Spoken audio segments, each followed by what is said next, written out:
पहा नवीन एपिसोड्स एकदम add free.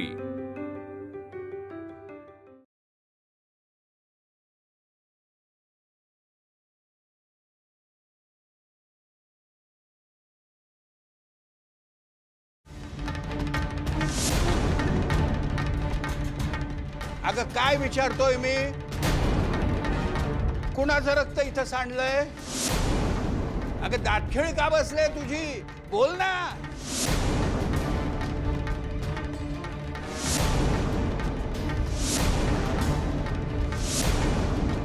ते माझ्या रक्ताचे डाग आहेत बापू। तुझ्या? तुला काय झालं? अहो वरच्या खोलीतून कुऱ्हाडीचं पातं घेऊन जात होतो, ते लागलं माझ्या पायाला।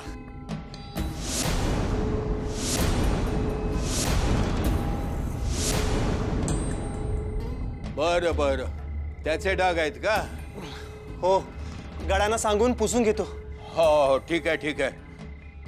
शंकर काका, शंकर काका, आता या वेळेला कोण आलंय? आलो आलो।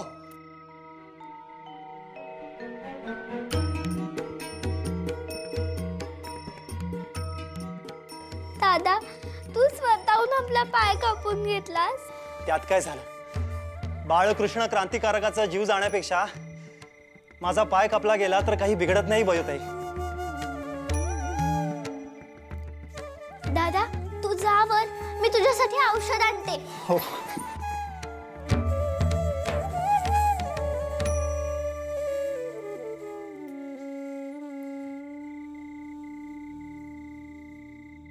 तुम्ही या वेळेस इकडे? अहो नारायणराव, बोला ना, काही खास बाब आहे का?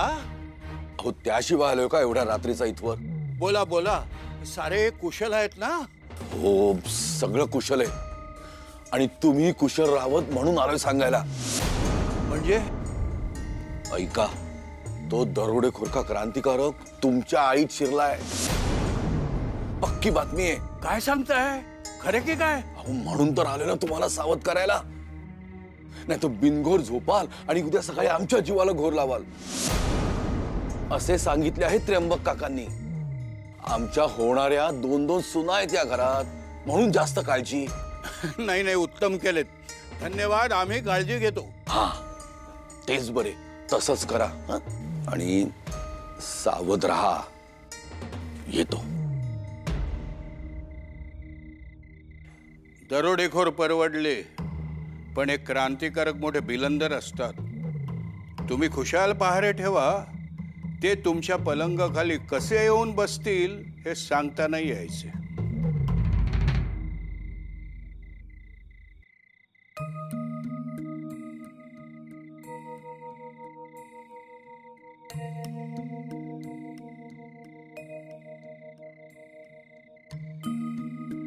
छे छे, सगळी गडबड झाली।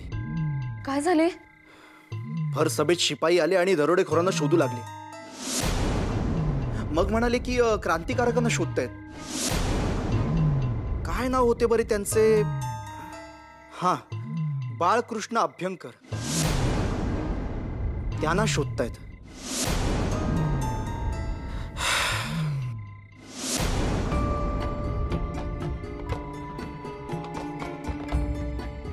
अहो हळू हळू हळू, काय करताय? असे एकदम अचानक काय झालं तुम्हाला? अहो नाही, ते शिपायाचं ऐकून थोडं। त्यांना घाबरताय? अहो आपण काय घाबरायचे? आपण थोडी ना आसरा देणार आहोत त्या क्रांतिकारकांना।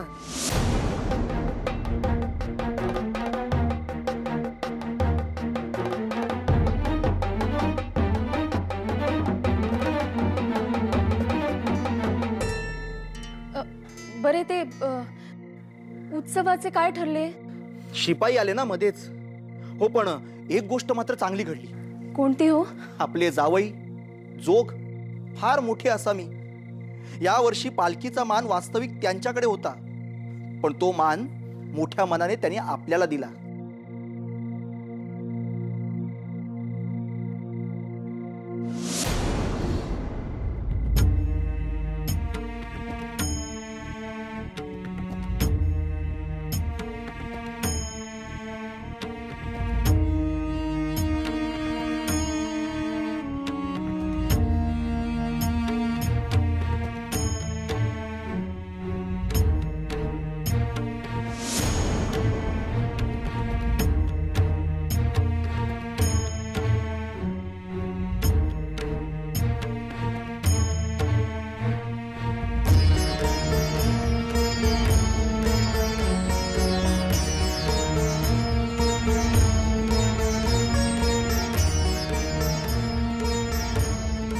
वयो काय हवंय? आणि खाणाखुणा कसले करतेस? काय नाही, ते तुम्ही झोपला होतात म्हणून मी आईला खुणा करून सांगत होते की वेदना कमी करणाऱ्या आणि जखम बरी करणाऱ्या जरा मला मुळ्या दे. हो हो, मी देते. आत्ता कोणाला इतकं लागलंय मुळ्या नेण्या इतकं?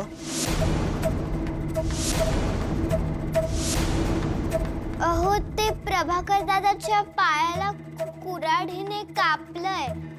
हो का? थांब हा, मुळ्या देते तुला. आणि बयो, दातातून रक्त येत असेल तर पांढरी मुळी देते, ती उगाळ. हो.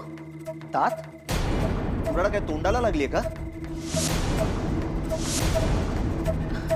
दात? दात नाही हो, हात. हात म्हणत होते मी. हात? हात नाही, पाय. पाय म्हणायचे होते मला. थांबा, मुळ्या देऊन येते. बयो, उबळ आली तर ही काळसर मुळीही ठेव. हो, बरोबर? हो. काय चाललंय तुमचं? आता कुऱ्हाड लागण्याचा आणि उभं येण्याचा काय संबंध? अहो, माझीच तारांबळ उडाली आहे. आपला महादेव आहे ना, त्याला खोक लागली हो संध्याकाळपासून. हो हो हो, महादेवला खूप म्हणून म्हटले. हो बयो, तुझं झाले असेल तर तू निघ बघू. खोळंबा नको तिथे. हो हो, मी येते. थांब.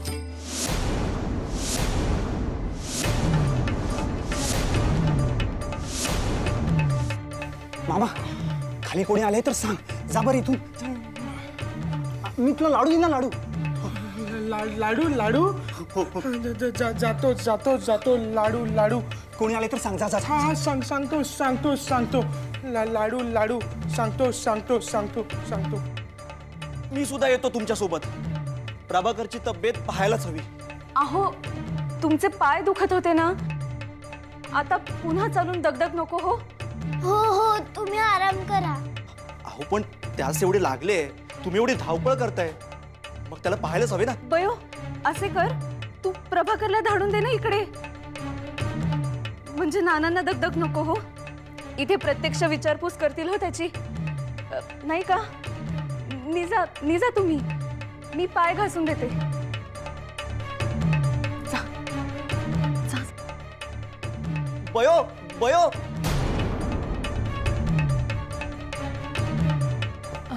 अहो, तुम्ही निजा ना, मी पाय घासून देते. अहो, निजताय ना?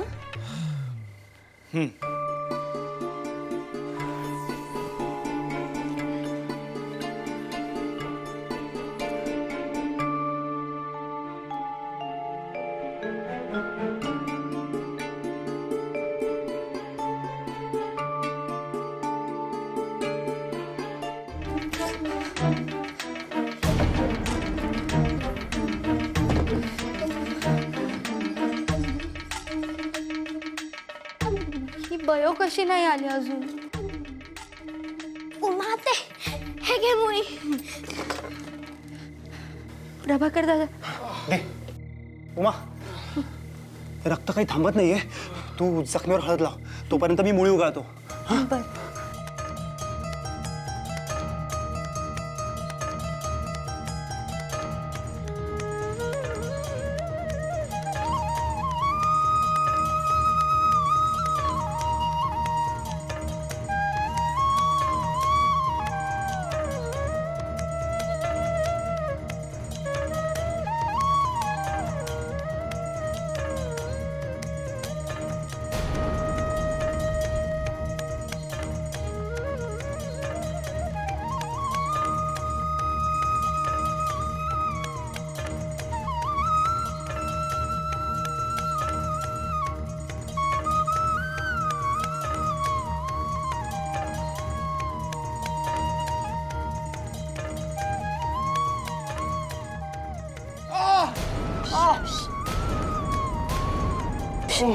ओरडू नका.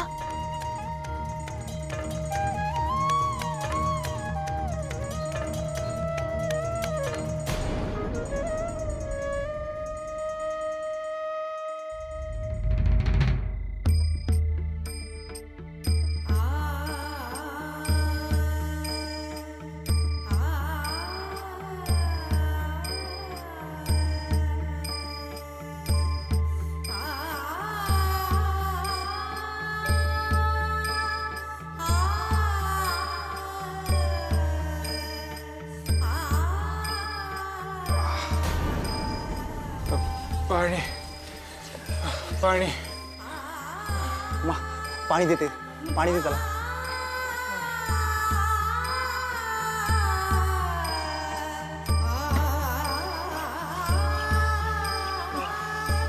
पाणी.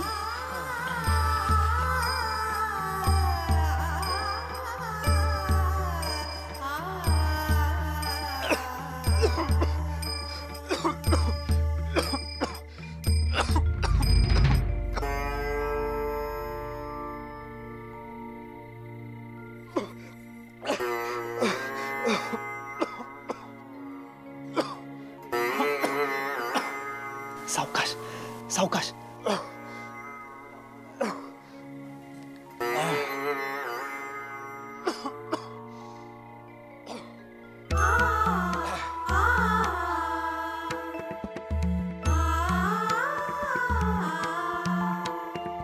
दादा, बरं वाटेल ना रे याला? हो तर मी ही मुळे गाळून याला चाटण देतो, म्हणजे याला बरं वाटेल. तू याला हळद लावलीस ना, हो. म्हणजे याचे रक्त पण थांबेल. काळजी करू नकोस.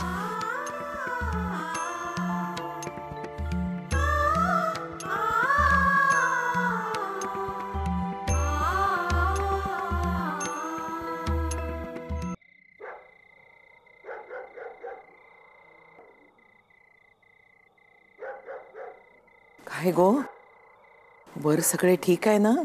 हो आजी. आजी, तो दादा बरा होईल ना? होईल हो. आपण आपले औषध पाणी करूच, पण यांची इच्छाशक्ती आणि मनोबल एवढे मोठे असते. इतक्या जखमा घेऊन एखाद्याने हाय खाल्ली असती, पण हा तगून राहिला होता. असेच असतात क्रांतिकारक. पण मोठी आजी, क्रांतिकारक म्हणजे काय? कसे बरे सांगू तुला. अत्याचाराच्या विरोधात जे बंड करून उभे राहतात त्यांना क्रांतिकारक म्हणतात. जुने आणि चुकीचे असते ते मुळापासून उपटून टाकावे आणि नव्या कल्याणकारी विचाराचे रोपटे लावावे असा त्यांचा मानस असतो. पण मग हे तर चांगले काम आहे ना. मग शिपाई यांच्या मागे का लागतात? आणि तू मगाशी म्हणालीस आजोबा सुद्धा क्रांतिकारक होते, म्हणजे नेमके त्यांनी काय केले? तुझ्या आजोबांना अन्याय खपत नसे. आज दुर्दैवाने गोऱ्या साहेबाचे राज्य आहे आपल्यावर, पण त्याला काही अंशी आपलेच लोक जबाबदार आहेत. तुझ्या आजोबांनी त्यांच्या परीनं विरोध करण्याचा प्रयत्न केला, पण हे एकट्या दुकट्याचे काम नव्हे हो. यासाठी प्रचंड जनशक्तीची गरज आहे. छत्रपती शिवाजी महाराजांचं स्वराज्याचं आणि सुराज्याचं स्वप्न काही लोकांमुळे भंगलं आणि आपल्याला ब्रिटिशांची गुलामगिरी पत्करावी लागली. कोणाचेही गुलाम होणे वाईटच. इथली जमीन आपली, पाणी आपलं, हवा आपली, आणि त्यावर अधिकार गाजवणार हे गोरे. हे परदेशातून आले आणि आपल्यावर राज्य करू लागले. मग ते आपल्या गावी का जात नाहीत? अगो, सोन्याचं पीक देणाऱ्या जमिनीचा मोह सोडवणार आहे का त्यांना? पण उशिरा का होईना आता जनजागृती होऊ लागलीये. गोऱ्यांच्या विरोधात वारे वाहू लागलेत. खेड्यापाड्यातून या बाळकृष्णासारखे क्रांतिकारक तयार होत आहेत. ठिणगी तर पडलीच आहे. त्याचा वणवा व्हायला वेळ लागणार नाही आता. एक ना एक दिवस या गोऱ्या साहेबाला हिंदुस्थान सोडून जावेच लागेल. मोठी आजी, मग मी मोठी झाल्यावर मीही क्रांतिकारक होणार. परंतु ती वेळ तुझ्यावर न येऊ, त्याआधीच स्वातंत्र्याचा सूर्य उगवू दे. आता कशी आहे तब्येत बाबूची? विचारपूस करावयास गेलो होतो तेव्हा त्यास झोप लागली होती. बरी आहे हो. वैद्यबुवा म्हणाले होते जरा झोप लागेल त्यास. उत्तम. सदाभाऊ, काल तुम्ही मोठाच पराक्रम केला. अहो, सोपी गोष्ट नाही ती. त्यासाठी अंगी खूप मोठे धाडस हवे. मात्र असे धाडस भावनाशीलतेतून उत्पन्न होते. त्या वेळेपुरते. आपल्या भावाचे प्राण वाचले पाहिजेत ही तुमची भावना अगदी तीव्र झाली आणि त्यासाठी साक्षात विष शोषणे तुम्ही यक्कश्चित मानले. वा, आम्हाला खूप अभिमान वाटतो तुमचा. मात्र सदाशिवा, अति भावनाशीलता कधी कधी गोत्यातही आणू शकते, हे ध्यानी ठेव. असो, त्या दामल्याकडं सारा वसुलीसाठी धाडले होते तुम्हास. त्याचे काय केले? काय विचारतोय आम्ही? तुम्ही काल सभेस गेला होतात तेव्हा सदाशिवाने हे 2 रुपये माझ्याकडे दिले होते ठेवायला.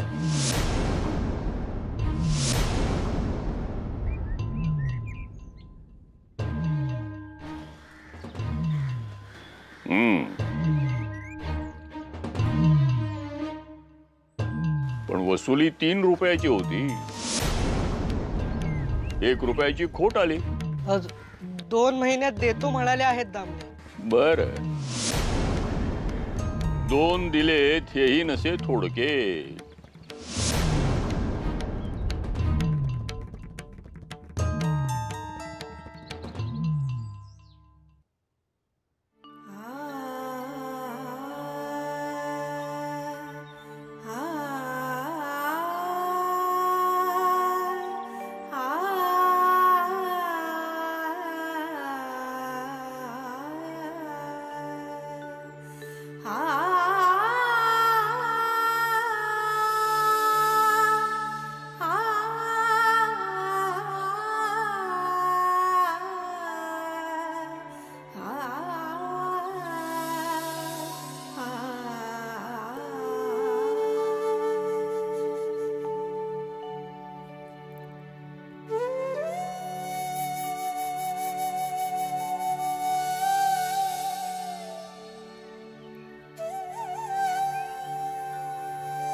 बालकृष्ण दादाची गोष्ट बापू आणि नानांपासून आम्ही लपवून ठेवली आहे आणि त्यासाठी सारखे सारखे खोटं बोलावे लागत आहे.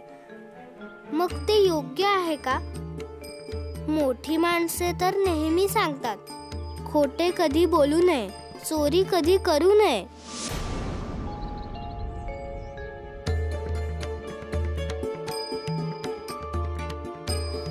पयो, काय गो, कसला एवढा विचार करतेस? खोटे बोलणे वाईट आहे का? कोण बोलले? तू काही खोटे बोललीस का? नाही, असेच विचारले. प्रश्नच नाही. पण खोटे बोलणे, खोटे वागणे हे वाईटच. अरे देवा, मोठी आजी, माझी आई त्या बाळकृष्ण दादासाठी सारखे सारखे खोटे बोलत आहेत. त्याचे काय होणार? बयो, अगं काय झाले? वडील माणसांना कधी कधी खोटं बोलावं लागलं तर? बयो, एखाद्याच्या चांगल्यासाठी जर खोटे बोलले ना तर ते चांगलेच. पण आपल्या स्वार्थासाठी जर खोटे बोलले ना तर ते वाईट. कळले? त्यासाठी तारतम्य वापरावे लागते. मोठी होशील तसे कळेल हळूहळू.